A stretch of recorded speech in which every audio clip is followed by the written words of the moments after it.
Thousands of years ಆಗೋ ನಮ್ಮ ಹಿರಿಯರು, ನಮ್ಮ ಗುರುಗಳು ಯಾವ ರೀತಿ ಶಾಸ್ತ್ರವನ್ನ ಅಭ್ಯಾಸ ಮಾಡಿ ಅದನ್ನ ಬರೆದಿಟ್ಟಾರ ಅನ್ನೋದನ್ನ ನೋಡ್ರಿ, ಮತ್ತೆ ಎಷ್ಟು ಅದರಲ್ಲಿ ತಾತ್ಪರ್ಯ ಇದೆ ಗ್ರಹಣ ಮಾಡಿ ಅನ್ನೋ ಉದ್ದೇಶಕ್ಕ 6 ಪ್ರಮಾಣಗಳನ್ನು ಮಾಡಿಟ್ಟಾರೆ. ಪ್ರತ್ಯಕ್ಷ ಪ್ರಮಾಣ, ಈ 5 ಜ್ಞಾನೇಂದ್ರಗಳಿಂದ ನಾವು ಗಳಿಸುವಂತ ಜ್ಞಾನ, ಅದು ಪ್ರತ್ಯಕ್ಷ ಜ್ಞಾನ ಅಂತಾರ. ಈ ಪ್ರತ್ಯಕ್ಷ ಪ್ರಮಾಣ ಏನದ, ಇದು ಜ್ಞಾನಕ್ಕೆ ಮೂಲಭೂತವಾದಂತಹದ್ದು ಅದ ಅಂತ ಹೇಳಿದ್ರು. ಅನುಮಾನ ಪ್ರಮಾಣ ಹೇಳಿದ್ರು, ಇದನ್ನ ಡೈರೆಕ್ಟ್ಲಿ ನೋಡಂಗಿಲ್ಲ, ಇಂಡೈರೆಕ್ಟ್ಲಿ ಅಂದ್ರೆ ಅಪರೋಕ್ಷವಾಗಿ ನೋಡುವಂತಹದ್ದು. ಇದು ಪರೋಕ್ಷವಾಗಿ ನೋಡುವಂತಹದ್ದು ಇದು. ಆದ್ರೆ ಇದರಲ್ಲಿ ಕೂಡ ಅನುಮಾನ ಪ್ರಮಾಣದಲ್ಲಿ ಒಂದು ವಾಕ್ಯ ಹೇಳ್ತಾರ, ಪರ್ವತಃ ವನ್ಯಮಾನ್ ದುರ್ಗವತ್ವಾತ್ ಯಥಾ ಮಹಾನಸ. ಈ ಒಂದು ಅನುಮಾನ ವಾಕ್ಯ ಅಂತ ಹೇಳ್ತಾರೆ. ಈ ಅನುಮಾನ ವಾಕ್ಯದಲ್ಲಿ 5 ಘಟಕಗಳಿವೆ. ಅದರಲ್ಲಿ ಒಂದು ಪ್ರತ್ಯಕ್ಷ ಪ್ರಮಾಣದ, ಅದು ಏನಂದ್ರೆ ಹೊಗೆ. ಆ ಹೊಗೆ ಏನಂತೀವಿ ನಾವು, ಹೇತು ಅಂತೀವಿ. ಆ ನಂತರ ಸಮಸ್ಯೆ ಎಲ್ಲಿ ಅದ ಅಂತಂದ್ರ, ಆ ಗುಡ್ಡದಲ್ಲಿ ಆ ಗುಡ್ಡದ ಆಚೆ ಕಡೆ ಭಾಗದಲ್ಲಿ ಹೊಗೆ ಬೆಂಕಿ ಅದ ಅನ್ನುವಂಥದ್ದು ನಾವು ಹೇಳಬೇಕಾಗ್ಯದ. ಅದಕ್ಕಂತಾರ ಪಕ್ಷ. ಗುಡ್ಡದ ಆ ಕಡೆ ಬಾಜು ಏನದಲ್ಲ ಪಕ್ಷ. ಸಮಸ್ಯೆಗೆ ಈಗ ಯಾವ ಕ್ಷೇತ್ರದ ಬಗ್ಗೆ ಸಮಸ್ಯೆ ಉಂಟಾಗ್ಯದ, ಯಾವ ಸ್ಥಳದ ಬಗ್ಗೆ ಸಮಸ್ಯೆ ಉಂಟಾಗ್ಯದ, ಅದಕ್ಕೆ ಏನಂತಾರ ಪಕ್ಷ. ನಾವ್ ಏನನ್ನ ಸಾಧನೆ ಮಾಡ್ತೀವಿ ಅದಕ್ಕಂತಾರ ಸಾಧ್ಯ. ಅಗ್ನಿ ಇದೆ ಅಂತ ಸಾಧ್ಯ ಮಾಡೋದೇವಿ, ಅದು ಸಾಧ್ಯ. ಆ ನಂತರ ದೃಷ್ಟಾಂತ ಅಂತ ಒಂದ್ ಬರ್ತದೆ. ದೃಷ್ಟಾಂತ ಯಾವುದು ಅಂದ್ರೆ ಯಥಾ ಮಹಾನಸ. ನಮ್ಮ ಅಡಿಗೆ ಮನೆಯಲ್ಲಿ ದಿನ ಬೆಳಿಗ್ಗೆ ಹೋಗ್ತೇನ ನಾವು ಹೊಗೆ ನೋಡ್ತೇವಿ. ಹೊಗೆಯನ್ನ ನೋಡಿಂದ ಆ ಹೊಗೆ ಕೂಡ ಇರುವಂತ ಬೆಂಕಿದು ಅವಿನಾಭಾವ ಸಂಬಂಧ, ಇದಕ್ಕೆ ವ್ಯಾಪ್ತಿ ಜ್ಞಾನ ಅಂತ. ಹಿಂಗ 5 ಅಂಗಗಳಿಂದ ಕೂಡಿದ್ದು ಅನುಮಾನ ಪ್ರಮಾಣ ಅಂತ ಹೇಳಿದ್ರು. ಮುಂದ ಅರ್ಥಾಪತ್ತಿ ಪ್ರಮಾಣವನ್ನ ಉಪಯೋಗ ಮಾಡಿದ್ರು. ಅಲ್ಲಿ ಏನದ ಕಲ್ಪನೆ ಮಾಡ್ಬೇಕಾಗ್ತದೆ. ಪ್ರತ್ಯಕ್ಷ ನೋಡಿರೋದಿಲ್ಲ, ಕಲ್ಪನೆಯನ್ನ ಮಾಡಿರ್ತೇವಿ. ಉದಾಹರಣೆಗೆ, ಹಗಲುಣ್ಣದ ದೇವದತ್ತನ ಬೀರತ್ವವನ್ನು ಸಹಿಸಿ ರಾತ್ರಿ ಭೋಜನವನ್ನು ಊಹಿಸುವಂತೆ. ದೇವದತ್ತ ಅದಾನ, ಅವ ಊಟ ಮಾಡುದಿಲ್ರಿ, ಆದ್ರೆ ಬರೋಬ್ಬರಿ ಒಂದ್ ಕ್ವಿಂಟಲ್ ಭರ್ತಿ ಅದಾನ. ಅನ್ನಮಯ ಕೋಶ ಬೆಳಿಬೇಕಾದ್ರ ಅನ್ನನ ಬೇಕು, ಅನ್ನದಿಂದ ವೃದ್ಧಿ ಆಗ್ತದ. ಅವ ಉಣ್ಣುದಿಲ್ಲ ಅಂದ್ರ ಅವ ರಾತ್ರಿ ಹೊತ್ನಾಗ ಯಾರಿಗೂ ಗುರುತಾಗದಂಗ ಉಂತಿರ್ಬೇಕು ಅಂತ ಊಹಾ ಮಾಡ್ತೇವಿ. ಇದು ಅರ್ಥಾಪತ್ತಿ ಪ್ರಮಾಣ ಅಂತ ಹೇಳ್ಕೊಂತ ಬಂದು. ಮತ್ತೆ ಉಪಮಾನ ಪ್ರಮಾಣ 4ನೇದು. ಅದು ಯಾವುದು ಅಂದ್ರೆ ಹೋಲಿಸುವುದು, ಹೋಲಿಕೆಯನ್ನು ಕೊಡುವುದು. ಕಾಡಾಕಳ ನೋಡದೆ ಇದ್ದವಾಗ ಊರಾಕಳವನ್ನ ತೋರಿಸಿ ಅದ್ರಂಗ ಅದು ಇರ್ತದಪ್ಪ, ಈ ಅರಣ್ಯದಾಗ ಹೋಗು ನೀನು ಸಿಗ್ತದ ಅಂತ ತಿಳ್ಕೊಂಡು ಹೇಳಿದಾಗ ಅವ ಅರಣ್ಯದಾಗ ಹೋಗ್ತಾನ. ಆ ಊರಾಕಳ ಜೊತೆ ಒಂದು ಆಕಳ ಕಾಣ್ತದ, ಇದೇ ಕಾಡಾಕಳ ಅಂತ ಗುರ್ತು ಹಿಡಿತಾನ. ಇದು ಕೂಡ ನಮ್ಮ ತತ್ವಮಸಿ ಮಹಾವಾಕ್ಯ ಉಪದೇಶ ಆದಾಗ ಗುರು ಪರಮಾತ್ಮ ಲಕ್ಷಣ ಹೇಳ್ತಾನ. ಆ ಪರಮಾತ್ಮ ಲಕ್ಷಣ ಅವ ಎಲ್ಲವನ್ನ ವ್ಯತಿರೇಕ ಮಾಡಿದಾಗ ಆ ಅನ್ವಯವಾದಂತ ಆತ್ಮಕ ಸ್ವರೂಪಕ್ಕೆ ಬಂದು ನಿಂತುಕೊಂಡಾಗ ಅಲ್ಲಿ ಅದು ಆ ಆತ್ಮ ಸ್ವರೂಪ ಅವಾಗ ಅಪರೋಕ್ಷ ಆಗಿರ್ತದ. ಅದನ್ನ ಅವನ ಗುರ್ತು ಹಿಡಿಬೇಕು. ಅಲ್ಲಿ ಇನ್ನೊಬ್ರು ಯಾರು ಅದನ್ನ ಕೈ ಹಿಡಿದು ತೋರ್ಸಾಕ್ ಬರುವುದಿಲ್ಲ. ಆದ್ರಿಂದ ಉಪಮಾನ ಪ್ರಮಾಣವನ್ನು ಕೂಡ ನಾವು ಪ್ರಮಾಣ ಅಂತ ಗ್ರಹಣ ಮಾಡೀವಿ ಅನ್ನುವಂತ ಮಾತನ್ನ ಇಲ್ಲಿಗೆ ನಾನು ಹೇಳ್ಕೊಂತ ಬಂದಿದ್ದೆ. ಹಗಲೆಲ್ಲ ಈ ಏನ್ ಕೆಸೆಟ್ ಇವನ್ ಏನ್ ರೆಕಾರ್ಡ್ ಮಾಡಿರ್ತೀರಿ ಹೊಳ್ಳಿ ಕೇಳ್ರಿ. ಒಮ್ಮೆ ತಿಳಿದಿಲ್ಲ ಅಂದ್ರೆ 2 ಸಲ 3 ಸಲ ಕೇಳ್ರಿ. ತಿಳಿತು. ತಿಳುವಳಿಕೆ ನಮಗ್ ಪಕ್ಕ ಆಗುಮಟ ಓದ್ಬೇಕು, ಮನನ ಮಾಡ್ಬೇಕು. ನಮಗೂ ಮೊದಲ ಒಮ್ಮಿಗ್ಲೇ ಆಗಿಲ್ಲ, ಯಾವುದು ಕಷ್ಟ ಸಾಧ್ಯದ ಅದನ್ನ ನೆನಪಿಡ್ಬೇಕು. ಈಗ ನಾನು ಯಾವ ಬುಕ್ ನೋಡಿದ್ರೆ ಹೇಳ್ತೇನೆ, ಯಾಕಂದ್ರೆ ಅಷ್ಟು ಮನನ ಮಾಡಿಲ್ಲ. ಇನ್ನು ಕಠಿಣ ಶಬ್ದಗಳನ್ನು ಬಳಸಿ ಹೇಳೋರ ದೇವಿ ಮುಂದ ಉಪನಿಷತ್ತು ಬಂದಂಗ ಇವೇ ಪ್ರಮಾಣಗಳನ್ನ ಆಳವಾಗಿ ಹೇಳೋರ ದೇವಿ. ಮತ್ತೆ ಈಗ ಜಸ್ಟ್ ಸ್ವಲ್ಪ ಹಂಗ ಇಂಟ್ರೊಡಕ್ಷನ್ ಹೇಳಾಗತ್ತೆ. ಇನ್ನು ಮುಂದೆ 4ನೇ ಪ್ರಮಾಣ ಆಗಿಂದ 5ನೇ ಪ್ರಮಾಣ, ಅದಕ್ಕೆ ಏನಂತಾರ ಅನುಪಲಬ್ಧಿ ಪ್ರಮಾಣ. ಉಪಲಬ್ಧಿ ಅಂದ್ರ ಇರುವಿಕೆ, ಭಾವ. ಅನುಪಲಬ್ಧಿ ಅಂದ್ರ ಅಭಾವ ಪ್ರಮಾಣ.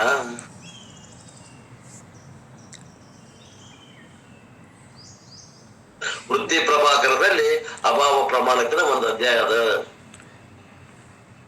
ಭೂತಲೆ ಘಟಃ ನಾಸ್ತಿ. ಒಂದು ನಿರ್ದಿಷ್ಟವಾದ ಸ್ಥಳದಲ್ಲಿ ಈ ದಿನ ಇಲ್ಲಿ ಘಟ ಇಡ್ತಿದ್ರು, ಇವತ್ತ ಆ ಸ್ಥಳದಲ್ಲಿ ಘಟ ಇಲ್ಲ.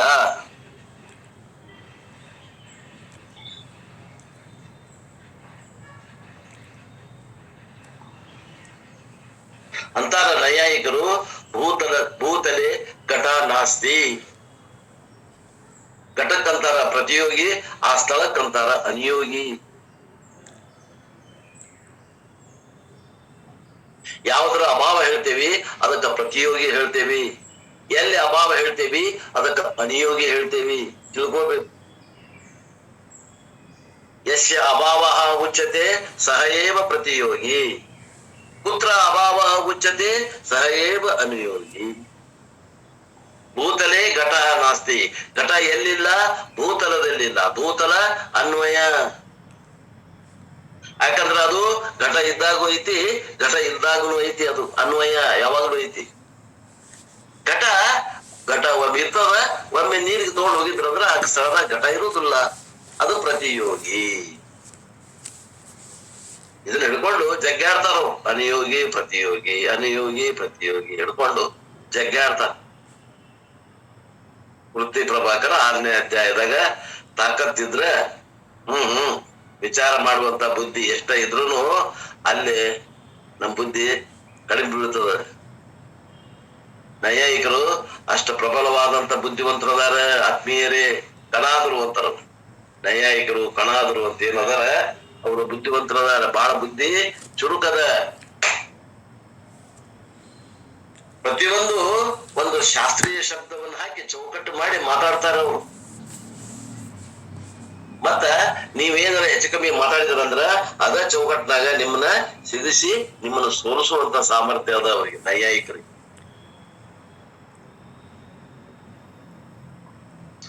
ಆ ನೈಯಾಯಿಕರ ಶಾಸ್ತ್ರವನ್ನ ನಾವು ಉಪಯೋಗ ಮಾಡ್ತೇವಿ. ಅವರ ಶಾಸ್ತ್ರವನ್ನ ಹಿಡಿದು ಅವ್ರಿಗೇನ ನಾವು ಏನ್ ಮಾಡ್ತೇವಿ? ಸೋಲಿಸ್ತೇವಿ. ಅಂದ್ರೆ ವೇದಾಂತಿ ಆ ನೈಯಾಯಿಕರಿಗಿನ್ನ ಜಾಣ ಇರ್ಬೇಕಾಗ್ತದ. ಆ ಜಾಣತನ ಎಷ್ಟಿದೆ ಅನ್ನುವಂಥದ್ದು ನೋಡ್ಬೇಕು ಅಂದ್ರ ವೃತ್ತಿ ಪ್ರಭಾಕರ ಗ್ರಂಥವನ್ನು ನೋಡ್ಬೇಕು. ಸುಮ್ಮನೆ ಒಂದು ಬುದ್ಧಿಯ ಸರ್ಕಸ್, ಅರ್ಥವಾದ ಬುದ್ಧಿನ ಹೆಂಗ್ ಉಪಯೋಗ ಮಾಡ್ತಾರ ಅನ್ನೋದು ನೋಡ್ಬೇಕಂದ್ರ ಅಲ್ಲಿ ಅದನ್ನ ಅಭ್ಯಾಸ ಮಾಡ್ಬೇಕು. ಮೋಕ್ಷಕ್ಕಾಗಿ ಏನ್ ಬೇಕಾಗಿಲ್ಲ. ವೃತ್ತಿ ಪ್ರಭಾಕರ ಮೋಕ್ಷಕ್ಕಾಗಿ ಬೇಕಾಗಿಲ್ಲ, ಬುದ್ಧಿ ಚುರುಕಾಗ್ಲಿಕ್ಕೆ ಬೇಕು. ಸಾಮಾನ್ಯವಾಗಿ ಲಾಜಿಕಲಿ ಸ್ಟ್ರಾಂಗ್ ಇದ್ದವರಿಗೆ ಮಾತ್ರ ತಿಳಿತದ.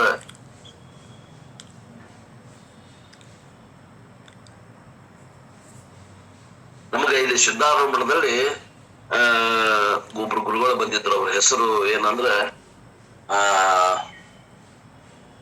ಅವ್ರ ಹೆಸರು ನೆನಪ ಆಗ್ತಡ್ರಿ.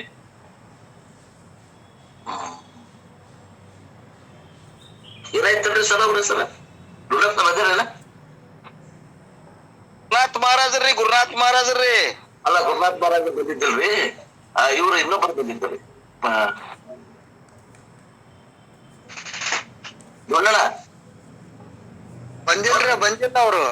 ಗೌಡ್ರ ಅವ್ರು ಬಂದಿದ್ರ ಹೆಸರೇನ್ರಿ? ಅಜ್ಜ ಇವರು ಹೇಳಿದ್ರಲ್ಲ, ವೃತ್ತಿ ಪ್ರಭಾಕರ್. ಪ್ರಭು ಸ್ವಾಮಿ. ಪ್ರಭು ಸ್ವಾಮಿಗಳು ಬಾಳ ಚಂದ ಹೇಳಿದ್ರಿ. ಆದ್ರೆ ಗುರುನಾಥ್ ಮಹಾರಾಜರು ಹೇಳ್ತಾರ್ರಿ. ಆದ್ರೆ ನಮಗ್ ಗುರುನಾಥ್ ಮಹಾರಾಜ ಕಡೆಯಿಂದ ಸಿಗ್ಲಿಲ್ಲ. ಅದು ಇವ್ರ ಕಡೆಯಿಂದ ಸಿಕ್ತ್ರಿ, ಪ್ರಭು ಸ್ವಾಮಿಗಳಿಂದ ಸಿಕ್ತಾವ.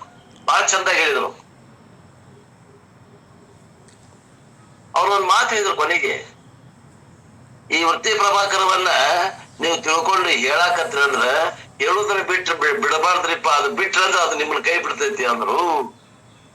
ನಾವು ಅವ್ರು ಹೇಳಿದ ಮರದೂಸನ ಹೊಳ್ಳಿ ಹೇಳ್ತಿದ್ದೆ. ನಾವು ಅವ್ರಲ್ಲಿ ಹೇಳಿ ಮುಗಿಸಿದ್ರು, ಇಲ್ಲೊಂದು 5-6 ಮಂದಿ ಮತ್ತೊಮ್ಮೆ ರಿಪಿಟೇಷನ್ ಮಾಡ್ತಿದ್ದೆ. ನಾನು ಅವತ್ತಿಂದ ಹೇಳ್ತಿದ್ದೆ ನಾನು.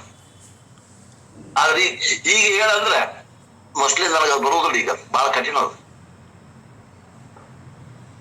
ಅದಕ್ಕ ಅವ್ರಿಗೆ ಹಿಂಗಾತ್ರಿಪ್ಪ ಅಂದೆ ನಾನು. ಅವ್ರೇನಂದ್ರು, ಅದು ದಿನ ಯಾರು ಇಲ್ಲ ಶಿಷ್ಯರಂದ್ರೆ ಗಾಡಿ ಮುಂದಾದ್ರೆ ಹೇಳ್ಬೇಕ್ರಿಪ್ಪ, ಅದಿಲ್ಲ ಅಂದ್ರೆ ಉಳಿದಿಲ್ಲ ಅಂದ್ರು. ನೀವ್ ಅದನ್ನ ಕೈ ಬಿಟ್ರಿ ಅಂದ್ರ ಅದು ನಿಮ್ಮನ್ನ ಕೈ ಬಿಡ್ತದ ಅಂದ್ರು. ಹಂಗಾಗೈತಿ. ಶಾಸ್ತ್ರ ಹೇಳೋವ್ರಿಗೆ ಬೇಕಾಗ್ತದ, ಮೋಕ್ಷಕ್ಕಾಗಿ ಏನು ಬೇಕಾಗಿಲ್ಲ. ಆತ್ಮೀಯರ ಇರ್ಲಿ, ಇದು ಅಭಾವ ಪ್ರಮಾಣ ಅನ್ನೋದ್ನೆಲ್ಲ ಇಷ್ಟ ಹೇಳ್ಬೇಕಾಗ್ತದ. ಅನಿಯೋಗಿ ಪ್ರತಿಯೋಗಿ ಹೇಳ್ತಾರ ಅವರು. ಅದು ಶಾಸ್ತ್ರದಾಗ ಉಪಯೋಗ ಮಾಡ್ತಾರ. ಶಾಸ್ತ್ರಕ್ಕೆ ಎಷ್ಟು ಬೇಕೋ ಅದನ್ನ ಬಂದಾಗ ನಾ ಅಲ್ಲಲ್ಲಿ ನಿಮಗೆ ಹೇಳ್ಕೊಂತ ಹೋಗ್ತೀನಿ.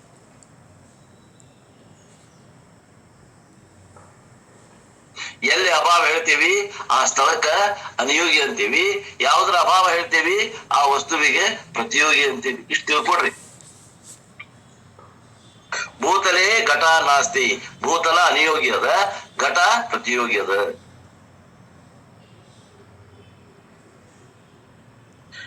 ಈ ಅಭಾವ ಪ್ರಮಾಣ ಕೂಡ ನಮಗ 6 ಪ್ರಮಾಣದಲ್ಲಿ ಅದು ಒಂದು ಪ್ರಮಾಣ ಆಗಿ ನಮಗ ಅದು ಪುಷ್ಟಿ ಸೇವಿ ಅಂತಾರಪ್ಪ ಅವರು. The special instrument for knowing the absence of a thing. If I ask, is there a chair behind the wall? To know that the chair or not, you must go behind the wall and see. The presence as well as the absence requires seeing the knowledge of absence. Absence is also a specific knowledge and requires a specific instrument called Anupalabdhi. ಆ ಜಗದಾಗ ಕೊಡ ಐತಿ ಇಲ್ಲ ಅನ್ನಕನು ನಾವು ಹೋಗಿ ನೋಡ್ಬೇಕಾಗ್ತದ ಅಂತಾರ. ಏನ್ ನೋಡ್ಬೇಕ? ಅಲ್ಲಿ ಆ ಸ್ಥಳವನ್ನ ನೋಡ್ತೀವಿ. ಯಾವ ಸ್ಥಳದಾಗ ನಾವು ಕೊಡ ಇದ್ದಿದ್ದನ್ನ ನೋಡಿದ್ವಿ ಮೊದಲ, ಈಗ ಅದ ಸ್ಥಳದಾಗ ಕೊಡ ಐತಿ ಇಲ್ಲೋ ನೋಡ್ತೇವಿ. ಅವಾಗ ಏನಂತೀವಿ, ಆಗಲೇ ಇತ್ರಿ ಈಗ ಇಲ್ಲ. ಇಲ್ಲ ಅನ್ನೋದು ಕೂಡ ನೀ ಹೆಂಗ್ ಹೇಳಿದಿಪ್ಪ ನೀನು? ಅನುಪಲಬ್ಧಿ ಪ್ರಮಾಣದಿಂದ ಹೇಳಿದೆ. ಇಂದ ಅದ ಸ್ಥಳದಲ್ಲಿ ಘಟ ಇದ್ದಿದ್ದನ್ನ ನೋಡಿದೆ. ಈಗ ಘಟ ತಗೊಂಡು ಯಾರೋ ಅದನ್ನ ಎಲ್ಕೋ ನೀರ್ ತರಕ ಒಯ್ದಾರ, ಅಲ್ಲಿ ಆ ಸ್ಥಳದಾಗ ಘಟ ಇಲ್ಲ. ಆ ಘಟದ ಅಭಾವವನ್ನ ಹೇಳ್ತೇವಿ. ಭೂತಲೆ ಘಟ ನಾಸ್ತಿ. ಆ ಘಟ ಏನದ? ಆ ಅಭಾವಕ್ಕ ಪ್ರತಿಯೋಗಿ ಅದ. ಆ ಅಭಾವಕ್ಕ ಅನಿಯೋಗಿ ಯಾವುದು ಅಂದ್ರ ಅದು ಸ್ಥಳ ಅದ.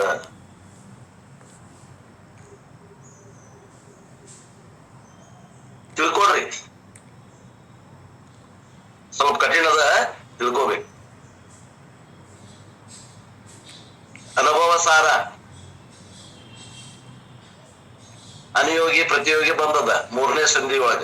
ಇದನ್ನ ಇಲ್ಲಿ ತಿಳ್ಕೊಂಡ್ರಿ ಅಂದ್ರ ಇನ್ನೂ ಆಳವಾಗಿ ತಿಳ್ಕೊಬೇಕು. ಇದನ್ನ ಎಲ್ಲಿ ಅನಿಯೋಗಿ ಪ್ರತಿಯೋಗಿ ಉಪಯೋಗ ಮಾಡ್ತೇವಿ, ಯಾಕೆ ಉಪಯೋಗ ಮಾಡ್ತೇವಿ ಎಲ್ಲ ತಿಳ್ಕೊಂಡ್ರೆ ಬಹಳ ಉಪಯೋಗ ಬೀಳ್ತದ.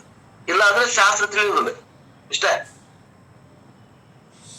सागर मेरे पास है फिर भी मेरे दिल में प्यास है. ಎಲ್ಲಿ ನಿಂತೀಯೋ? ನೀರಾಗ ನಿಂತೇನ್ರಿ. ಏನಾಗೈತೋ? ನೀರಡಿಕೆ ಆಗೈತ್ರಿ. ಏನ್ ಅನ್ಬೇಕ್ರಿ? ಬ್ರಹ್ಮದಾಗ ಅದಾನ, ಬ್ರಹ್ಮ ಜ್ಞಾನ ಇಲ್ಲ ಇವನಿಗೆ. ತಾನೇ ಬ್ರಹ್ಮ ಅದಾನ, ಆ ಬ್ರಹ್ಮನ ಜ್ಞಾನ ಇಲ್ಲ. ಸಂಸಾರದಾಗ ಒದ್ದಾಡಕತ್ತಾನ. ಸುಖದಿಂದ ಇರ್ಬೇಕಾಗಿತ್ತು, ಸಂತೋಷದಿಂದ ಇರ್ಬೇಕಾಗಿತ್ತು, ದುಃಖದ ಲೇಪನೇ ಇರಬಾರ್ದಾಗಿತ್ತು. ಆದ್ರೂ ಒದ್ದಾಡಕತ್ತಾನ.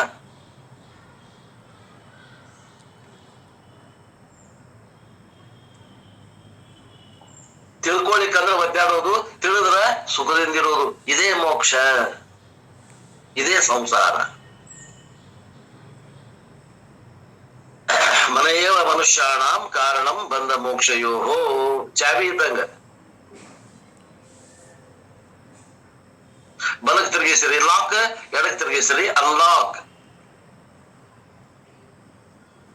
ನೀವು ಬಲಕ್ ತಿರುಗಿಸಿರಿ ಬಂಧನ, ಎಡಕ್ ತಿರುಗಿಸಿರಿ ಮೋಕ್ಷ.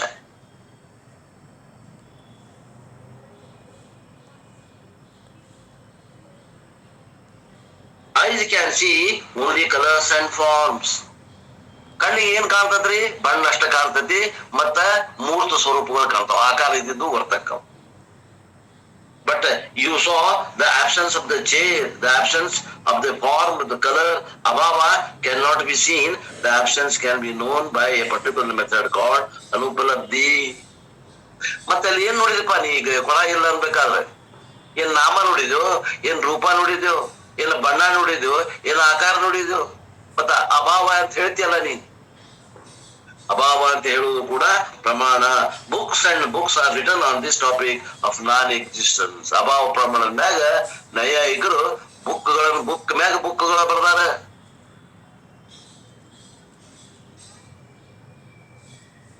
ಬಾಳ ಮಜಾ ಅದ, ತಿಳಿದ್ರ ಮಜಾ ಅದ. ಮುಂದ 6ನೇ ಪ್ರಮಾಣ ಶಬ್ದ ಪ್ರಮಾಣ. ಶಬ್ದ ಪ್ರಮಾಣ ಅಂದ್ರೆ ಏನು? ವಾಕ್ಯಗಳ ಮೂಲಕ, ಶಬ್ದಗಳ ಮೂಲಕ, ಬರವಣಿಗೆಯ ಮೂಲಕ ಅಥವಾ ಮಾತಿನ ಮೂಲಕ ಒಂದು ಏನ್ ಮಾಡುವುದು? ವ್ಯವಹಾರ ಅಂದ್ರೆ ಕಮ್ಯುನಿಕೇಶನ್ ಮಾಡುವುದು. ಸಂವಹನ ಅಂತಾರ, communication. You learn about Brexit from newspaper or internet articles. You will learn a lot about even though you were not in Great Britain personally to witness it. ಇವತ್ತು ಗ್ರೇಟ್ ಬ್ರಿಟನ್ದಾಗ ಏನಾತ ಅನ್ನೋದನ್ನ ನೀವು ಗ್ರೇಟ್ ಬ್ರಿಟನ್ದಾಗ ಇಲ್ಲ, ಇಂಗ್ಲೆಂಡ್ದಾಗ ಇಲ್ಲ, ನೀವು ಎಲ್ಲಿದ್ದೀರಿ? ಇಂಡಿಯಾದಾಗ ಇಲ್ಲೇ, ಮೈಸೂರಾಗ ಇಲ್ಲೇ, ಕರ್ನಾಟಕ ರಾಜ್ಯದಾಗ ಅದೇವಿ. ಇಲ್ಲಿದ್ದ ನಾವು ಅದನ್ನ ಹೇಳ್ತೇವಿ. ಯಾಕ? ಶಬ್ದ ಪ್ರಮಾಣದಿಂದ. ನಾ ಎಲ್ಲಿ ನೋಡಿದಿ? ಪೇಪರ್ ನೋಡಿದೆ.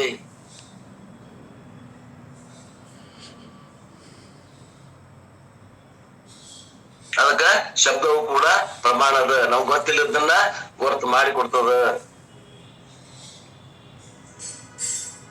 One must use a ಪ್ರಮಾಣ to gain knowledge. ನೋಡ್ರಿ ಇಲ್ಲಿ ಬರ್ತಾರೆ. ಇಷ್ಟೆಲ್ಲ ಹೇಳಿದ ಉದ್ದೇಶ ಇಲ್ಲಿ ಐತಿ ನೋಡ್ರಿ. ರಹಸ್ಯ ನಮಗೆ ಜ್ಞಾನ ಆಗ್ಬೇಕಂದ್ರ ಯೋಗ್ಯ ಪ್ರಮಾಣ ಇರ್ಬೇಕು ಅಂತ. ನಮಗೆ ಜ್ಞಾನ ಆಗ್ಬೇಕಂದ್ರ ಯೋಗ್ಯ ಪ್ರಮಾಣ ಇರ್ಬೇಕು.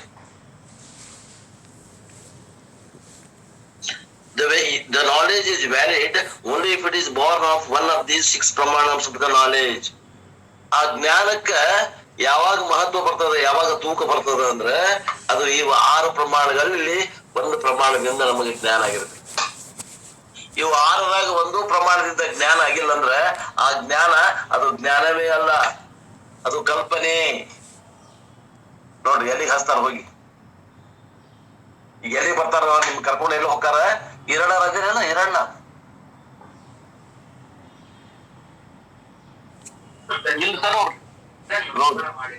ಯಾವಾಗ ಮೊನ್ನೆ ಕೇಳಿದ್ರೆ ಅವಾಗೂ ಇಲ್ಲ, ಇವತ್ ಕೇಳಿದ್ರೆ ಇವತ್ತು ಇಲ್ಲ. ಅವ್ರ ವಿಷಯ ಇವತ್ ಬಂದದ. ಧ್ಯಾನದಿಂದ ಮೋಕ್ಷ ಆಗುವುದಿಲ್ಲ ಏನ್ರಿ ಅನ್ನೋ ವಿಷಯ ಬಂದದಿ.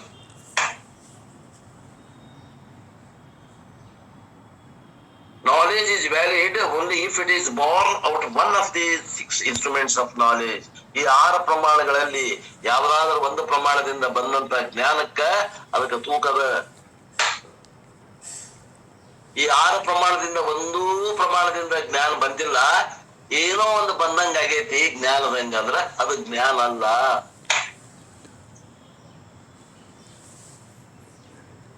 ಮತ್ತೇನ್ರಿ ಅಂದ್ರ ಅದು ಊಹೆ, ಅದು ಕಲ್ಪನೆ. It is A speculation. ನೀ ಕಲ್ಪನಾ ಮಾಡಿಪ್ಪ.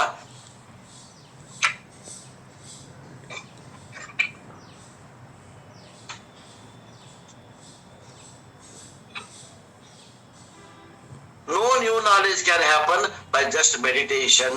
ಮೆಡಿಟೇಷನ್ ದಾಗ ಯಾವ ಜ್ಞಾನನೂ ಆಗೋದಿಲ್ಲ. ಯಾಕ? ಅಲ್ಲಿ ಈ 6 ಪ್ರಮಾಣದಲ್ಲಿ ಯಾವ ಪ್ರಮಾಣನೂ ಕೆಲಸ ಮಾಡಿಲ್ಲ. ಪ್ರತ್ಯಕ್ಷ ಇಲ್ಲ, ಅನುಮಾನ ಇಲ್ಲ, ಉಪಮಾನ ಇಲ್ಲ, ಅರ್ಥಾಪತ್ತಿ ಇಲ್ಲ, ಅಭಾವ ಇಲ್ಲ, ಶಬ್ದ ಇಲ್ಲ. ನೋಡ್ರಿ ಐತೇನು ನೋಡ್ರಿ.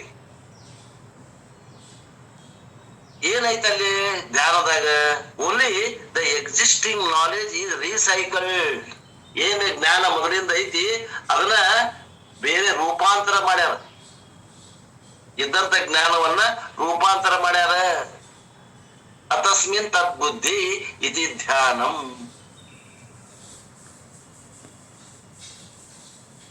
ವಿಷ್ಣು ಅಲ್ಲದ ಆ ಸಾಲಿಗ್ರಾಮದಲ್ಲಿ ವಿಷ್ಣು ಬುದ್ಧಿಯನ್ನ ಮಾಡುವುದು ಉಪಾಸನೆ. ಅತಸ್ಮಿನ್ ತದ್ಬುದ್ಧಿ ಧ್ಯಾನಂ. ಪರಮಾತ್ಮನಲ್ಲದ ಇಷ್ಟಲಿಂಗದಲ್ಲಿ ಪರಮಾತ್ಮನ ಭಾವನೆಯನ್ನು ಮಾಡುವುದು ಉಪಾಸನೆ, ಧ್ಯಾನ. ಅತಸ್ಮಿನ್ ತದ್ಬುದ್ಧಿ ಇತಿ ಧ್ಯಾನಂ. ಅದರಲ್ಲಿ ಯಾವ ಪ್ರಮಾಣವೂ ಕೆಲಸ ಮಾಡಿಲ್ಲ. ಆದ್ದರಿಂದ ಧ್ಯಾನದಿಂದ ಬಂದಿದ್ದು ಜ್ಞಾನ ಅಲ್ಲ, ಅದು ನಿನ್ನ ಊಹೆ, ನಿನ್ನ ಕಲ್ಪನೆ.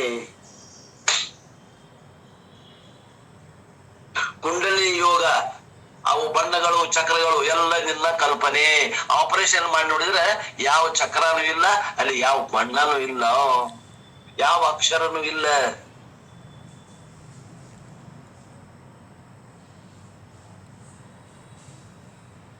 ಇವರು ಭಾವ ಮಾಡ್ತಾರೆ. ಸಾಲಿಗ್ರಾಮದಲ್ಲಿ ವಿಷ್ಣು ಇಲ್ಲ, ಆ ವಿಷ್ಣುವಿನ ಭಾವನೆ ಮಾಡ್ತಾರೆ.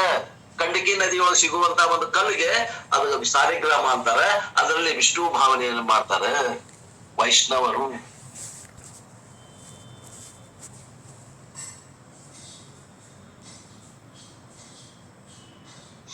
ತಪ್ಪಲ್ಲ, ಮಾಡಬಾರ್ದು ಅಂತ ಹೇಳೋಲ್ಲ ನಾವು. ಅದು ಜ್ಞಾನ ಅಲ್ಲ, ಇಷ್ಟ ಹೇಳ್ತೀವಿ ನಾವು. ಅದು ಜ್ಞಾನ ಅಲ್ಲ, ಅದು ಇದ್ದ ಜ್ಞಾನವೇ ರೂಪಾಂತರ ಅದ. It is just A modification, recycled knowledge. Anything new generation generated is imagination, because none of these 6 pramanas are used during meditation. ಆ ಮೆಡಿಟೇಷನ್ ದಾಗ ಇವು 6 ಪ್ರಮಾಣದಲ್ಲಿ ಯಾವ ಪ್ರಮಾಣವನ್ನು ಅಲ್ಲೇ ಉಪಯೋಗ ಮಾಡಿಲ್ಲ. ಆದ್ರಿಂದ ಅಲ್ಲಿ ಆಗುವಂತ ಜ್ಞಾನ ಅಂದ್ರೆ, ನೀವ್ ಏನಾದ್ರು ಜ್ಞಾನ ಅಂತೀರಂದ್ರೆ ಅದು ಜ್ಞಾನ ಅಲ್ಲ. ಮತ್ತದೇನು? ಅದು ರೂಪಾಂತರ ಪ್ರಾಪ್ತಿ. ನಿಮ್ದೇನು ಜ್ಞಾನ ಅದ, ಇದ್ದ ಜ್ಞಾನದ ರೂಪಾಂತರ ಮಾಡ್ಕೊಂಡಿರಿ ನೀವು.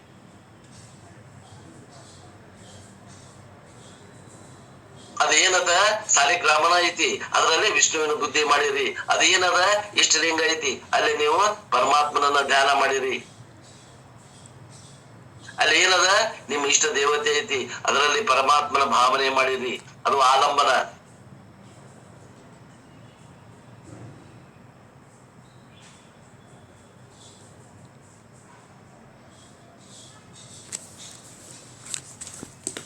ಕಲ್ಪನಾ ಮಾಡಿರಿ.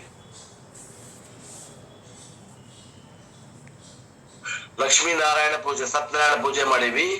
ಅವ ಸತ್ಯನಾರಾಯಣ ಇರ್ತಾನ, ವೈಕುಂಠದಾಗ ಅದಾನ, ಲಕ್ಷ್ಮೀ ಸಮೇತ ವೈಕುಂಠದಾಗ ಅದಾನ. ನಾವು ಅವಾಗ ಏನ್ ಮಾಡ್ತೀವಿ? ಇಲ್ಲಪ್ಪ, ಇಂಥ ತಾರೀಕಿನ ದಿವಸ 13ನೇ ತಾರೀಕು ಜನವರಿ ನಮ್ಮ ಮನೆಯೊಳಗ 11 ಗಂಟೆಗೆ ನಾವು ಸತ್ಯನಾರಾಯಣ ಪೂಜೆ, ನಿನ್ನ ಪೂಜೆ ಇಟ್ಕೊಂಡಿವಿ. ಮನ್ಯಾಗ ನಮ್ಮ ಕಳ್ಳು ಬಳ್ಳಿ ಎಲ್ಲಾ ಗೆಳೆಯರಿಗೆ ನಾನು ಪೂಜೆಗೆ ಬರ್ರಿ ಅಂತ ಆಹ್ವಾನ ಕೊಟ್ಟೀನಿ. ಅದಕ್ಕ ನೀವು ನಮ್ಮ ಮನೆಗೆ ಬಂದು ನಮ್ಮ ಪೂಜೆಯನ್ನ ಸ್ವೀಕರಿಸಬೇಕು. ಆವಾಹನೆ ವೈಕುಂಠದಿಂದ ಆ ತಗೊಂಡ್ ಬಂದು ಆ ಹೂವಿನ ಮೂಲಕ ಬಂದು ಸ್ಥಾಪನಾ ಮಾಡಿ ನಮ್ಮ ಮನೆಗೆ ಬಂದ ಭಗವಂತ ಅಂತ ಕಲ್ಪನೆ ಮಾಡ್ತೀವಿ.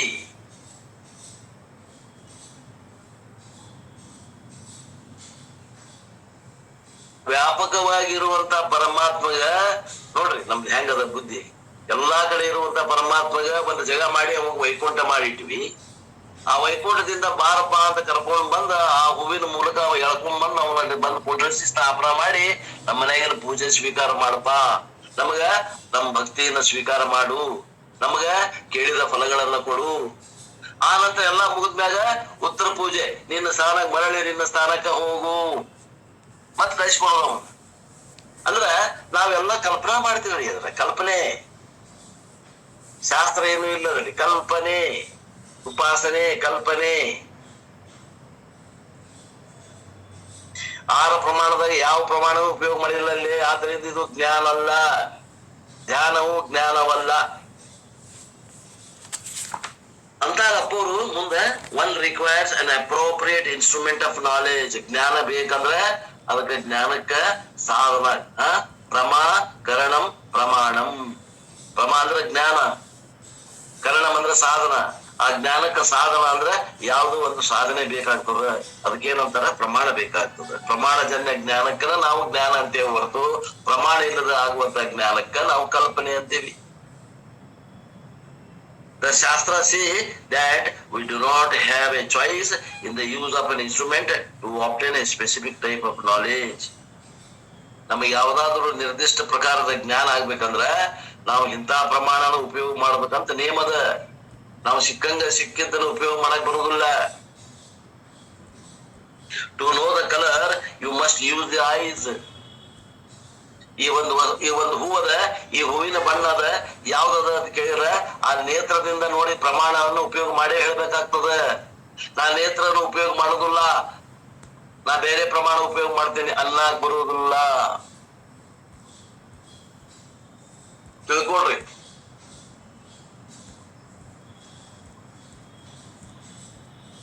ಯಾಕಿಷ್ಟು ಪ್ರಮಾಣ ಬಗ್ಗೆ ಹೇಳಕತ್ತಾರಂದ್ರ ಅವ್ರು ಇಷ್ಟು ಹೇಳಿದ್ರು ನಮ್ ತಿಳಿಯಾಗ ಹೋಗ್ಬಾರ್ದು.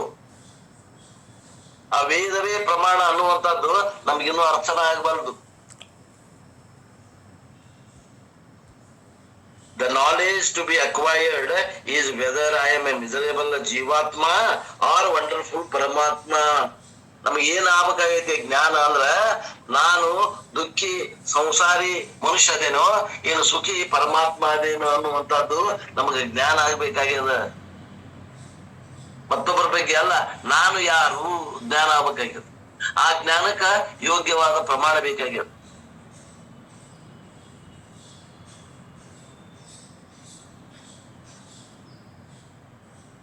Whether I am A miserable ಜೀವಾತ್ಮ ಆರ್ ವಂಡರ್ಫುಲ್ ಪರಮಾತ್ಮ. ಆ ದುಃಖಿ ಸಂಸಾರಿ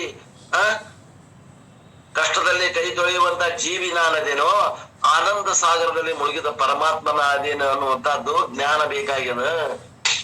ಅದಕ್ಕೆ ಯೋಗ್ಯ ಪ್ರಮಾಣ ಬೇಕಾಗ್ಯದ. ಪ್ರಮಾಣ ಇಲ್ಲದ ಇದು ತಿಳಿಯುವುದಿಲ್ಲ.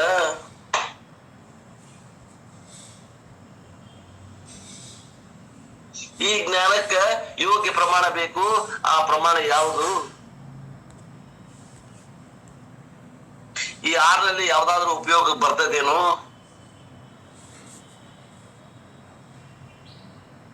ಇವು ಆರಲ್ಲಿ ಮೊದಲಿನ 5 ಯಾವ ಉಪಯೋಗ ಬರುವುದಿಲ್ಲ, 6ನೇದು ಬರುವುದಿಲ್ಲ. ಆದ್ರೆ ಒಂದು ಅನುವಿನಿಂದ 6ನೇ ಪ್ರಮಾಣ ಶಬ್ದ ಪ್ರಮಾಣವನ್ನ ಉಪಯೋಗ ಮಾಡಿಕೊಂಡು ನಾವು ಜ್ಞಾನವನ್ನು ಮಾಡ್ಕೊಳ್ಳಿಕ್ಕೆ ಬರ್ತದ. ಆದ್ರಿಂದ ಶಬ್ದ ಪ್ರಮಾಣವನ್ನ ಉಪಯೋಗ ಮಾಡ್ತೇವಿ. ಆ ಶಬ್ದ ಪ್ರಮಾಣವೇ ವೇದ ಪ್ರಮಾಣ.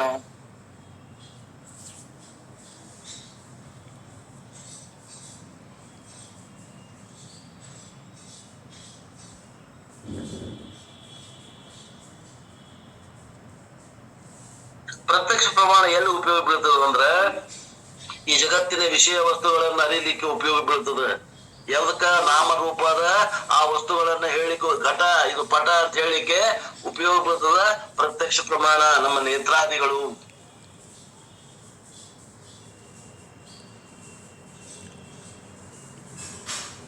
ಕಠೋಪನಿಷತ್ತಲ್ಲಿ ಯಮಧರ್ಮರಾಯ ಈ ವಿಷಯವನ್ನ ಹೇಳಾಮದಾನ ಈ ಉಪನಿಷತ್ತಿನೊಳಗೆ.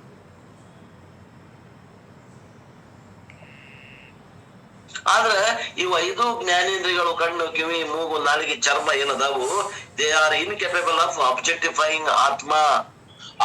ಆತ್ಮನನ್ನ ವಿಷಯೀಕರಿಸಲು ಇವು ಅಸಮರ್ಥದಾವ. ಜಗತ್ತಿನ ವಸ್ತುಗಳನ್ನ ಅವು ವಿಷಯೀಕರಿಸ್ತಾವ, ಆದ್ರೆ ಪರಮಾತ್ಮನನ್ನ ವಿಷಯೀಕರಿಸುವಲ್ಲಿ ಇವು ಅಸಮರ್ಥದಾವ.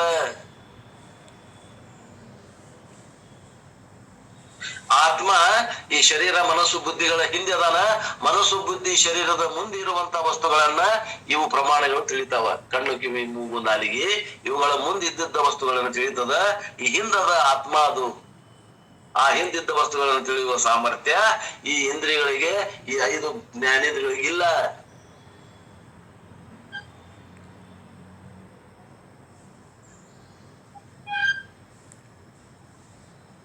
ಆ ಎಲ್ಲವನ್ನ ಅರಿಯುವವರು ಯಾರು? ಎಂತ ಕಣ್ಣು ಚುರುಕದವಂದ್ರೂ ಅವನ ಅರಿಯಕ್ ಆಗುದಿಲ್ಲ.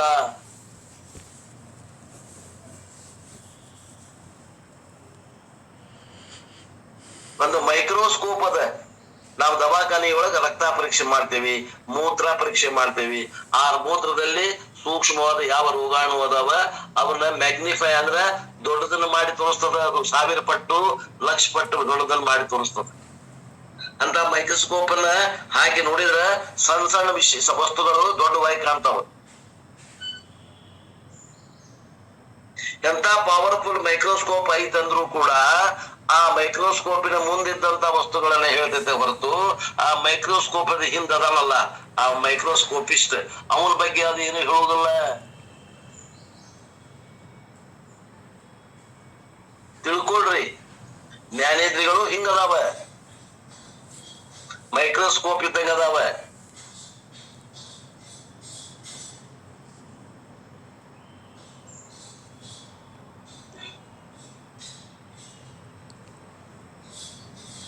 ಆದ್ದರಿಂದ ಫಸ್ಟ್ ಏನ್ ಹೇಳಿದ್ರು ಅಂದ್ರ ಪರಮಾತ್ಮ ವಿಷಯದೊಳಗ ಪ್ರತ್ಯಕ್ಷ ಪ್ರಮಾಣ ಕೆಲಸ ಮಾಡೋದಿಲ್ಲ ಅಂತ ಅದನ್ನ ತೆಗೆದು ಹಾಕಿದ್ರು. ಶಬ್ದ ಪ್ರಮಾಣವನ್ನು ಬಿಡ್ರಿ, ಅದ್ರಿಂದ ಉಪಯೋಗ ಮಾಡೋದು ಹೆಂಗ ಅನ್ನೋದು ಹೇಳ್ತಾರ ಮುಂದೆ. 5 ಪ್ರಮಾಣದಾಗ ಪ್ರತ್ಯಕ್ಷ ಪ್ರಮಾಣ ಜಿಗದ್ ಬಿತ್ತು, ಫೇಲ್ ಆತ. ಇನ್ನೆಷ್ಟು ಉಳಿದ್ರಿ? ಇನ್ನು 4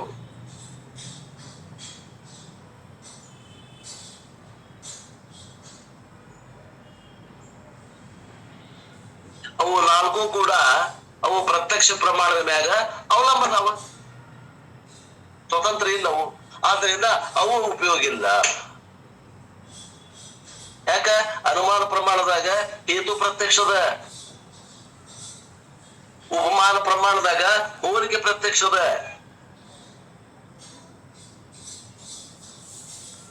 ಅರ್ಥಾಪತ್ತಿ ಪ್ರಮಾಣದಾಗ ಕಲ್ಪನೆ ಪ್ರತ್ಯಕ್ಷದ. ಹೋದು ಎಲ್ಲ ಹೋದು. ಆದ್ರಿಂದ ಪರಮಾತ್ಮ ವಿಷಯಕ್ಕೆ ಬಂದ್ರ 6 ಪ್ರಮಾಣದ ಶಬ್ದ ಪ್ರಮಾಣವನ್ನು ಬಿಟ್ಟು ಹೋದ ಯಾವ ಪ್ರಮಾಣ ಉಪಯೋಗ ಬರೋಂಗಿಲ್ಲ. ಖಂಡಂ ಉಪಯೋಗ ಇಲ್ಲ.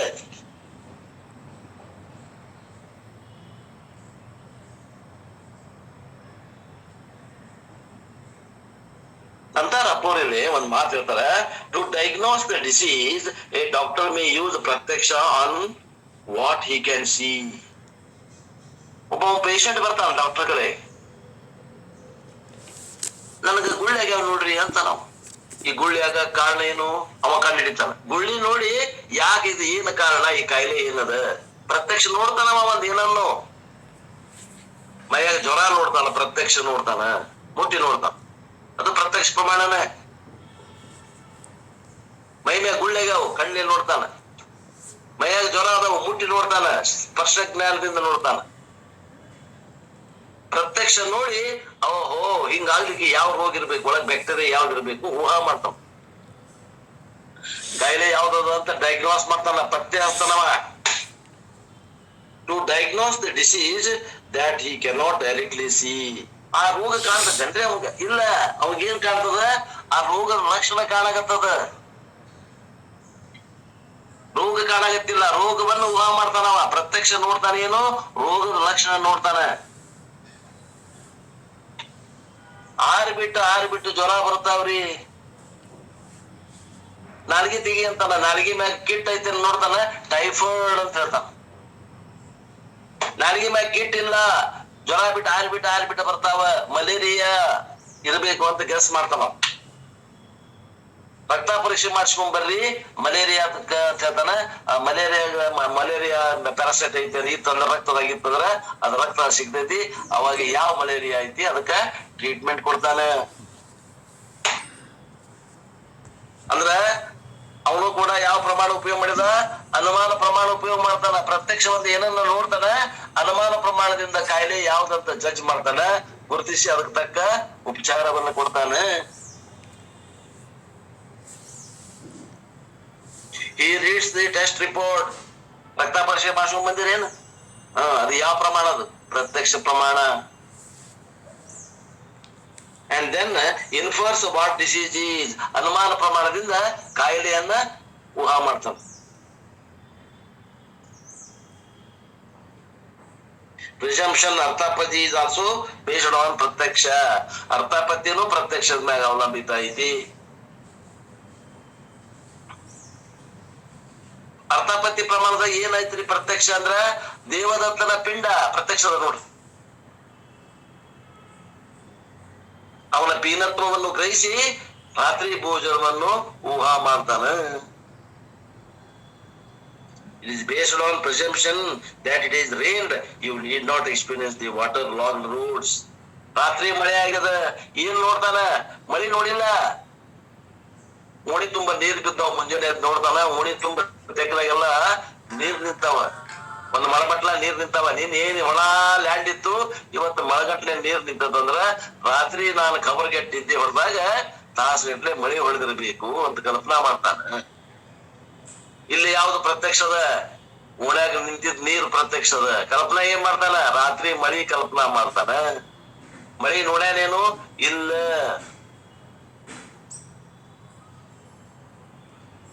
ಇನ್ನು ಉಪಮಾನ ಪ್ರಮಾಣ, ಹೋಲಿಕೆ, ಇದು ಕೂಡ ಎದ್ರ ಮ್ಯಾಗ ಐತಿ?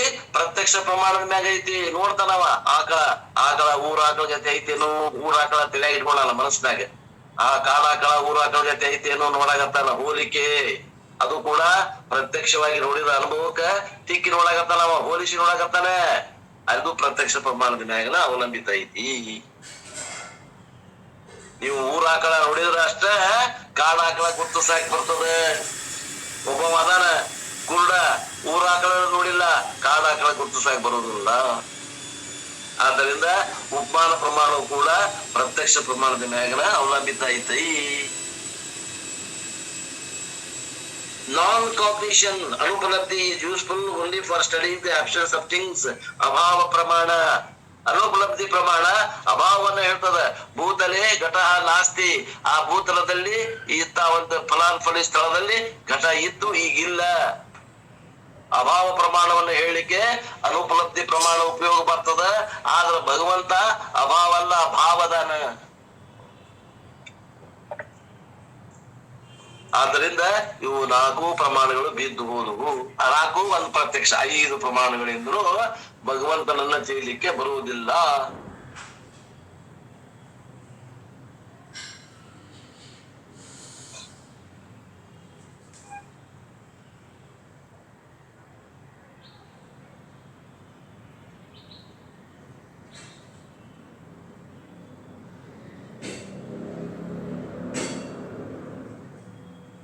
ಶಬ್ದ ಪ್ರಮಾಣವು ಬರುದಿಲ್ಲ ಅಂತ ನಾ ಹೇಳಿದೆ, ಅಷ್ಟು ಒಮ್ಮಗಲೇ ಹೇಳುವುದಿಲ್ಲ ಅಪ್ಪೋರು. ಸಂಕ್ಷಿಪ್ತ ಹೇಳ್ತಾರ, ಶಬ್ದ ಪ್ರಮಾಣ ಉಪಯೋಗ ಮಾಡಿ ನಾವು ಹೇಳ್ತೀವಿ ಅಂತ ಹೇಳ್ಕೊಂತ ಬಂದ್ಬಿಟ್ಟ.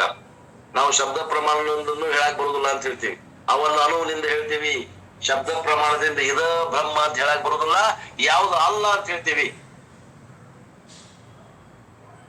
ಆ ಅಲ್ಲ ಅದ್ದನ್ನೇ ನಿಂದ್ರಾಗ ನೀ ಕಳ್ದೆ ಅಂದ್ರ ಏನ್ ಕೈಲಾರ್ದ ಉಳಿದಿತ್ತಲ್ಲ, ಅದೇ ನೀನು ಆತ್ಮ ಅಂತ ಹೇಳಲಿಕ್ಕೆ ನಾವು ಉಪಯೋಗ ಮಾಡ್ತೀವಿ.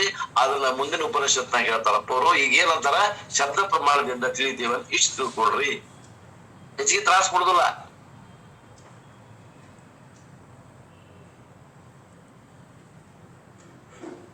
ದುಂಡಪ್ಪ ಸರ್ ಅದಿರೇನ? ಇಲ್ಲ. ಬಿಜೆ ಪಾಟೀಲ್, ಸುರೇಶ್, ಬಸವರಾಜ್, ಶಿವಪುತ್ರ, 16 ಮಂದಿ, 16, 8, 24. ಶಬ್ದ ಪ್ರಮಾಣ remains and it is appropriate method of self knowledge. ಆದ್ದರಿಂದ ಈ ಉಳಿದಂತ 6ನೇ ಪ್ರಮಾಣ ಏನೈತಿ, ಆ ಪ್ರಮಾಣ ಶಬ್ದ ಪ್ರಮಾಣದಿಂದ, ವೇದ ಪ್ರಮಾಣದಿಂದ ನಾವು ಭಗವಂತನನ್ನ ತಿಳ್ಕೊಳಕ ಬರ್ತದ. ಆ ಶಬ್ದ ಪ್ರಮಾಣವನ್ನ 2 ಭಾಗ ಮಾಡ್ತೀವಿ. ಒಂದು ಲೌಕಿಕ ಶಬ್ದ ಪ್ರಮಾಣ, ಒಂದು ವೈದಿಕ ಶಬ್ದ ಪ್ರಮಾಣ ಅಂತ 2 ಪ್ರಮಾಣ ಮಾಡ್ತೀವಿ. ಲೌಕಿಕ ಶಬ್ದ ಪ್ರಮಾಣ ಏನು ಅಂದ್ರೆ, ಶಬ್ದಗಳು ಅದಾವ, ಅವು ಜಗತ್ತಿನ ಜನರಿಗೆ ಆ ಜಗತ್ತಿನ ವಸ್ತುಗಳನ್ನ ತೋರ್ಸ್ಲಿಕ್ಕೆ ಉಪಯೋಗ ಮಾಡುವಂತ ಶಬ್ದಗಳು ಅದಾವ. ಅವು ಬರೇ ಈ ಮಟೀರಿಯಲ್ ಸೈನ್ಸ್ ಬಗ್ಗೆ ಹೇಳುವಂತ ಶಬ್ದಗಳು ಅದಾವ. ಅವಕ್ಕೇನಂತಾರ, ಲೌಕಿಕ ಶಬ್ದ ಪ್ರಮಾಣ ಅಂತಾರ. ಈ ಘಟ ಪಟ ಇವೆಲ್ಲ ಲೌಕಿಕ ಶಬ್ದ ಪ್ರಮಾಣಗಳು. ಇನ್ನ ವೈದಿಕ ಶಬ್ದಗಳು ಅದಾವು, ಕ್ರಿಯೇಟೆಡ್ ಬೈ ಲಾರ್ಡ್. ಇವು ಭಗವಂತನಿಂದ ಉತ್ಪತ್ತಿ ಆಗ್ಯಾವ. and transmitted to the world by the ಋಷೀಸ್. ಆ ಋಷಿಗಳ ಮೂಲಕ ಈ ಜಗತ್ತಿಗೆ ಮುಟ್ಟಿಸಲ್ಪಟ್ಟಾವ. ಅವಕ್ಕೆ ಏನಂತಾರ ಅಂದ್ರೆ ಶ್ರುತಿ ಅಂತಾರ. ಅವ್ರ ಏನಂತಾರ, ಆ ಋಷಿಗಳಿಗೆ ಮಂತ್ರ ದೃಷ್ಟಾರರು ಅಂತಾರೆ. ಮಂತ್ರ ದೃಷ್ಟಾರರು ಅಂದ್ರ ಆ ಮಂತ್ರಗಳನ್ನ ನೋಡಿದ್ರು ಅವರು ತಮ್ಮ ಧ್ಯಾನದಾಗ. ಆದ್ರೆ ಅವನೇನ್ ಅವ್ರ ಮಂತ್ರ ಕಂಡು ಹಿಡಿಲಿಲ್ಲ, ಕಲ್ಪನಾ ಮಾಡಿ ಬರೆದಿದ್ದು ಅಲ್ಲ. ಒಬ್ಬ ಕವಿ ಹಾಡು ಬರೀತಾರಲ್ಲ ಕಲ್ಪನಾ ಮಾಡಿ, ಹಂಗ ಉಪನಿಷತ್ತುಗಳು ಬರೆದಿದ್ದು ಅಲ್ಲ. ಆತ್ಮೀಯರೇ ತಿಳ್ಕೊಳ್ರಿ, ಇದು ಈಶ್ವರನ ವಾಣಿ, ಇದು ಆಕಾಶದಲ್ಲಿ ಇರ್ತದ. ಆ ಆಕಾಶದಲ್ಲಿ ಇದ್ದಂತಹ ವಾಣಿಗಳನ್ನ ಶಬ್ದದ ಮೂಲಕ ಋಷಿಗಳು ಗ್ರಹಣ ಮಾಡಿ ಅವನ್ನ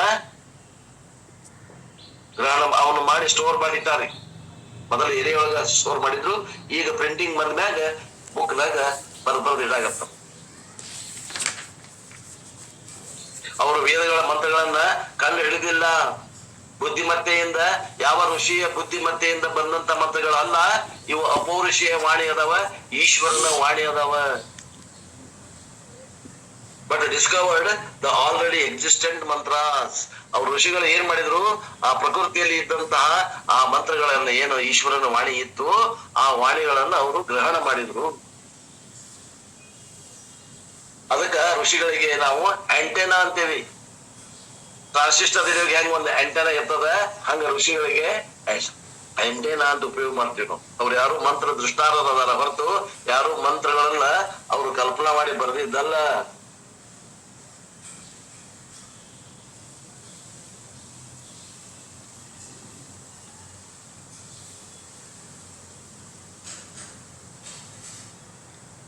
Laukika Shabdas deal with the objective word and therefore are useless for self-knowledge.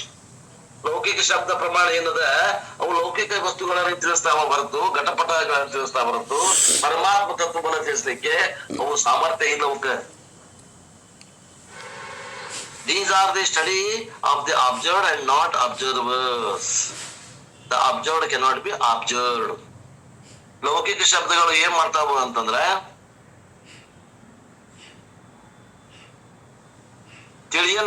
ತಿಳಿಲಿಕ್ಕೆ ಬರುವಂತ ವಸ್ತುಗಳ ಬಗ್ಗೆ ಜ್ಞಾನವನ್ನು ಕೊಡ್ತಾವ. ಆದ್ರ ಪಾರಲೌಕಿಕ ಏನದ ವೈದಿಕ ಶಬ್ದಗಳು ಹೆಂಗದಾವ ಅಂದ್ರ ತಿಳಿಯುವವನ ಸ್ವರೂಪವನ್ನ ತಿಳಿಸ್ಬೇಕಾಗ್ಯದ. ತಿಳಿಯುವವನ ಸ್ವರೂಪ ತಿಳಿಸಾಕ ತಿಳಿಯಲ್ಪಡುವಂತ ಶಬ್ದಗಳು ಅಲ್ಲಿ ಕೆಲಸ ಮಾಡುವುದಿಲ್ಲ.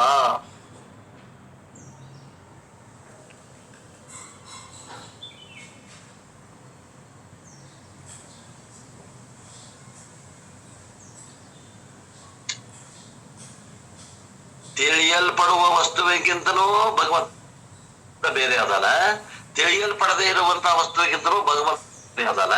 ಆ ಭಗವಂತ ಹೆಂಗ ಅದಾನ ಅಂದ್ರ ತಿಳಿಯುವವನ ಸ್ವರೂಪವೇ ಅದಾನ. ಕೇಳೋಪನಿಷತ್ ನೆನಪಿ ಮಾಡ್ಕೊಳ್ರಿ.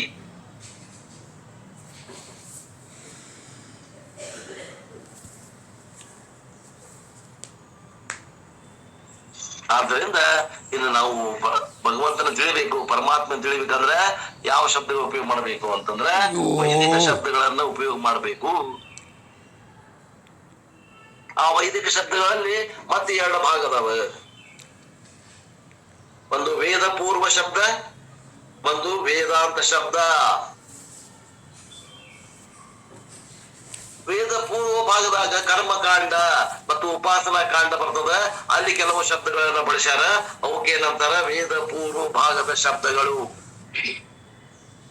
ಮತ್ತ ವೇದದ ಕೊನೆಗೆ ವೇದಾಂತ್ಯ ಭಾಗದಾಗ ಬರುವಂತಹ ಕೆಲವು ಉಪನಿಷತ್ತುಗಳು ಅದಾವ. ಅಲ್ಲಿ ಬರುವಂತಹ ಶಬ್ದಗಳಿಗೆ ವೇದಾಂತ ಶಬ್ದಗಳು ಅಂತ ಎರಡು ಭಾಗ ಮಾಡ್ಯಾರ.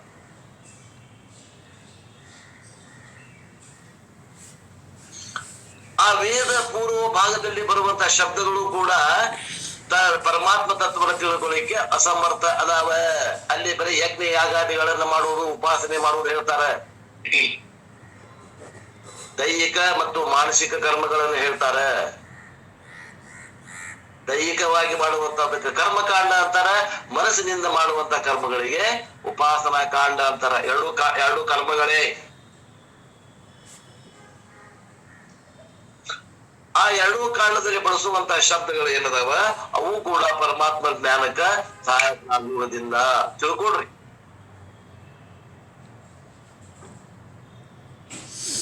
ನಿಮ್ಮ ಕಣ್ಣಿಗೆ ಕಾಣುವ ಜಗತ್ತಿನಲ್ಲಿ ಏನು ಕರ್ಮ ಉಪಾಸನೆಗಳದಾವ ಆ ಕರ್ಮ ಉಪಾಸನೆಗಳು ಹೇಳುವಲ್ಲಿ ಮಾತ್ರ ಅವು ಸಫಲ ಆಗ್ತವ. ಆದ್ರ ಆತ್ಮತತ್ವವನ್ನು ಹೇಳುವಲ್ಲಿ ಅವು ಕೂಡ ಅಸಫಲ ಆಗ್ತವ. ಅನಾತ್ಮ ವಿಷಯದಲ್ಲಿ ಅವು ಪ್ರಮಾಣ ಅದಾವ.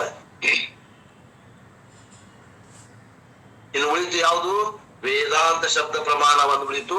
ಆ ಒಂದೇ ಮಾತ್ರ ನಾವು ಶಬ್ದ ಪ್ರಮಾಣದಿಂದ ಪರಮಾತ್ಮನನ್ನ ತಿಳ್ಕೊಳ್ಳಿಕ್ಕೆ ಬರ್ತದೆ. ಆ ಪರಮಾತ್ಮ ಅದು ಯಾವಾಗ್ಲೂ ಆಬ್ಜೆಕ್ಟ್ ಅಲ್ಲ, ಅದು ಸಬ್ಜೆಕ್ಟ್ ಅದ. ಅದು ವಿಷಯಿ ಅದ, ವಿಷಯ ಅಲ್ಲ.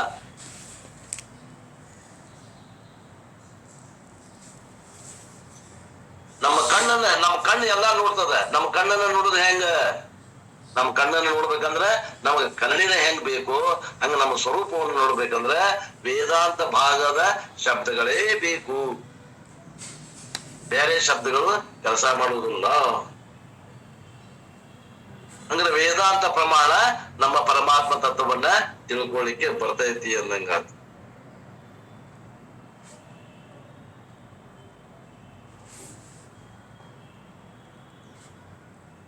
ಇಷ್ಟ ಜನ ಅಂತೀರಿ. ಒಂದ್ ಪ್ರಶ್ನೆ ಕೇಳ್ತಾರ ಅಪ್ಪೋರು, ಎಷ್ಟೆಷ್ಟು ವಯಸ್ಸಾದ್ರಿ ನಿಮ್ಗ?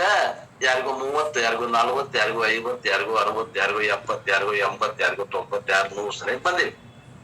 ನಿಮ್ಮ ಬೆನ್ನ ಯಾವಾಗ ನೀವು ನೋಡ್ರಿ ಅಂತ ಕೇಳಿದ್ರ ಅಪ್ಪೋರು. ನಮ್ಮ ಬೆನ್ನ ನಾವು ಯಾವಾಗ ನೋಡಿರಿ? ಇಷ್ಟು ವರ್ಷ ಆದ್ರೂ ಬೆನ್ನ ನೋಡಿರಿ. ನಮ್ಮ ಬೆನ್ನ ನಮ್ಮ ನೋಡಕ್ ಆಗಿಲ್ಲ.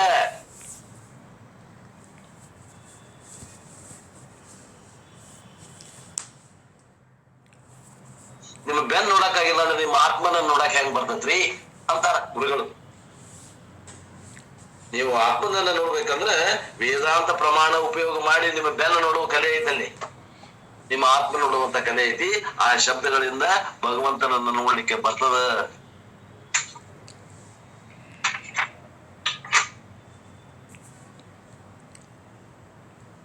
ಇನ್ನು ಇಂಟ್ರೊಡಕ್ಷನ್ ಇದೆ, ಆ ಮುಂದಿನ ಭಾಗವನ್ನ ನಾಳೆಗೆ ನೋಡೋಣ ಅನ್ನುವಲ್ಲಿಗೆ ಇವತ್ತಿನ ಈ ವಾಸ್ತುಪ ಸೇವೆಯನ್ನು ಗುರುಪಾದಕ್ಕೆ ಸಲ್ಲಿಸಿ ನನ್ನ ವಾಣಿಗೆ ವಿರಾಮ್.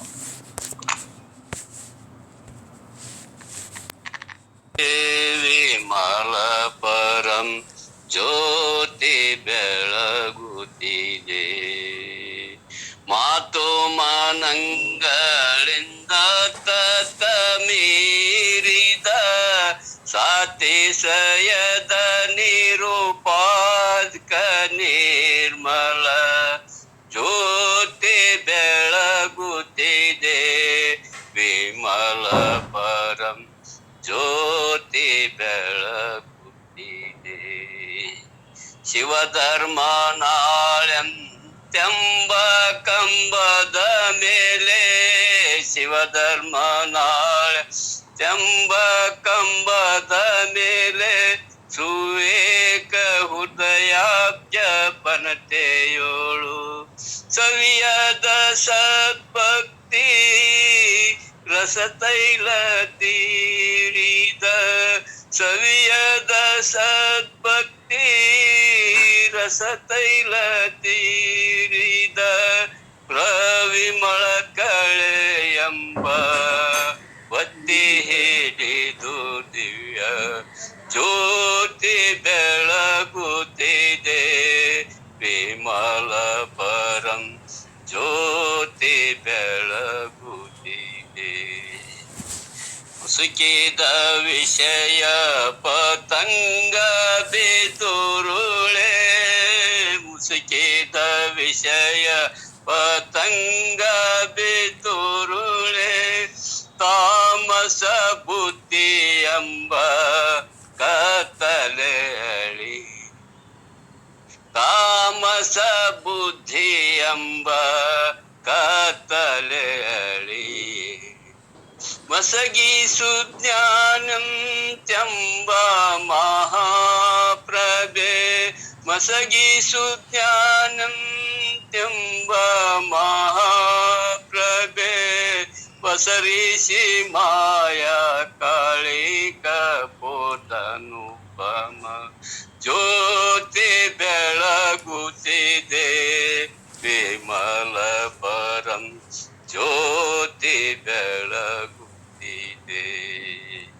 ಪ್ರಣವಾಕಾರದ ಗುಣ ಮೂರು ಮೂಟದೆ, ಪ್ರಣವಾಕಾರದ ಗುಣ ಮೂರು ಮೂಟದ ಗಣನೆಗೆ ತೇತಾತ ತೋರುವ ಅನುಮಾತ್ರ ಚಲನೆ ಇಲ್ಲದ ಮೋಕ್ಷ ಚಿಂತಾಮಣಿ ಅನಿಸುವ ಶಂಭುಲಿಂಗನೆ ತಾನು, ಮೋಕ್ಷ ಚಿಂತಾಮಣಿ ಅನಿಸುವ ಶಂಭುಲಿಂಗನೆ ತಾನು, ಜ್ಯೋತಿ ಬೆಳಗುತ್ತಿದೆ, ವಿಮಲ ಪರಂ ಜ್ಯೋತಿ ಬೆಳಗುತ್ತಿದೆ. ಎಲ್ಲ ಓಂ ಚೈತನ್ಯಂ ಶಾಶ್ವತಂ ಶಾಂತಂ ವ್ಯೋಮಾತೀತಂ ನಿರಂಜನಂ ನಾಗಬಿಂದು ಕಲಾತೀತಂ ತಸ್ಮೈ ಶ್ರೀ ಗುರುವೇ ನಮಃ. ಓಂ ಗುರು ಬ್ರಹ್ಮ ಗುರು ವಿಷ್ಣು ಗುರುದೇವೋ ಮಹೇಶ್ವರ, ಗುರು ಸಾಕ್ಷಾತ್ ಪರಬ್ರಹ್ಮ ತಸ್ಮೈ ಶ್ರೀ ಗುರುವೇ ನಮಃ. ಜಯ ಮಂಗಲಂ ಜಯ ಪಾರ್ವತಿ ಶಿವ ಹರ ಹರ ಮಹಾದೇವ. श्री कृष्ण परमात्मा राज पूछे।